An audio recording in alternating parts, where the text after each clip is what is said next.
Check it out, it's part two.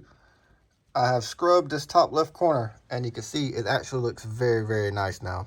There's some pitting up there, which we expected because, like I said before, these license plates are super old or 50-something years old, and they've been sitting outside getting nasty like that. That actually looks better than what it did. But I've scrubbed this top left corner, and it looks like most of the rust is coming off nicely. So I'm going to finish scrubbing it, and then let it sit overnight again in this acid down here, or the vinegar solution, and then hopefully tomorrow it'll look a little bit better. Then I can start primering it and painting it. So stay tuned, we'll see what this thing looks like in the end. Hopefully really nice. You guys ready for this? After a quick scrub, let's check it out. I think you can be pretty satisfied with it. Boom. Look how nice that looks. But there is some pitting all over it. I kind of expected it would be, so that's fine. That's what all the dark stuff is. That's where the rust has eaten through the surface of it. It is what it is. It cleaned up quite nice. There's still a little bit here and there, but I'm going to let it soak some more overnight. The back still looks kind of, like it did before. But the front was what was painted. The back was never painted. But since it is old and has been sitting in this vinegar, I might actually just run some silver, like some flat silver on the back, just to kind of give it a quick coat, maybe to help protect it out. I looked up this tag online, well, not this one in particular, but the 1969 North Carolina tag. It used to have like a cream off-white background, and the letters were like a blue-greenish color. I probably will go back to that. I would like to do some different color schemes in the future with some other ones, but this one I'm probably going to put back to the original color. But I'm going to let it soak some more overnight. And that's the last of my vinegar I got. It's disgusting, but it should still work.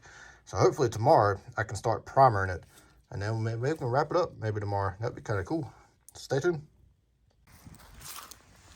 So check out all the rust down here in the bottom of it, sitting on the bottom. Man, that's crazy. And this is the second time I've done this. So what we're gonna do is we're gonna dump this. We're gonna spray that off real quick and then let it dry real good so it don't get too oxidized real fast. But here we have my pump. You guys may have seen this. It's free water from the ground. We'll just turn it on and spray out our container here. Put some more water in it, put some baking soda in it, and let it soak for about 30 minutes. Stay tuned. And there's our mixture solution. It's just plain Jane water and plain Jane baking soda stirred together. And we will drop that in there, let it sit for about like a half an hour. And what that will do is it will neutralize any of the acid that might still be on the plate. That way you get a nice clean contact and clean plate, clean base, clean everything.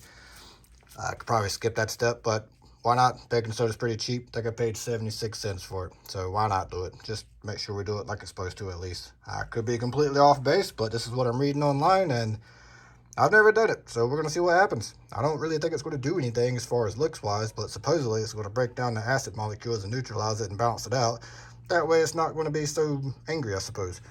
All right, we'll figure it out when this is get done. I'm going to go change the oil in the truck, and then we're going to come back and dry it off and paint it. All right, we're back outside. You know what time it is. I still have to bend that little tab right there on the top back down, mostly in line with the rest of it. So what we're going to do is use our handy dandy pair of Knipex pliers, courtesy of Big Brother. He gave me a nice set of them. They're awesome, by the way. And then we're going to take our primer, ta-da, white primer. Since I'm putting a white base coat, I'm going to do white primer as well. So watch out, stay tuned. I'm going to fix this corner here, and then I'm going to primer the top of it. I'm not really going to worry about the back. I might leave it like that, give it the nice patina effect. It's pretty cool to me. I don't think it's going to mess up anything. I'm worried about this side. Fix that, primer it, be right back. And there we have it, ladies and gents. We have a primered first coat of anything on this plate since 1969. That is awesome. So I'm gonna let that dry, and I've finished up draining the oil in the truck. I've changed the filter in the truck. I'm gonna go put new oil in it and wrap that video up, and we'll come back. Hopefully this will be dry and I can put the first coat of actual paint on it. Stay tuned. And here we have the final product of the license plate restore. This is going to be the last little clip I put in this video.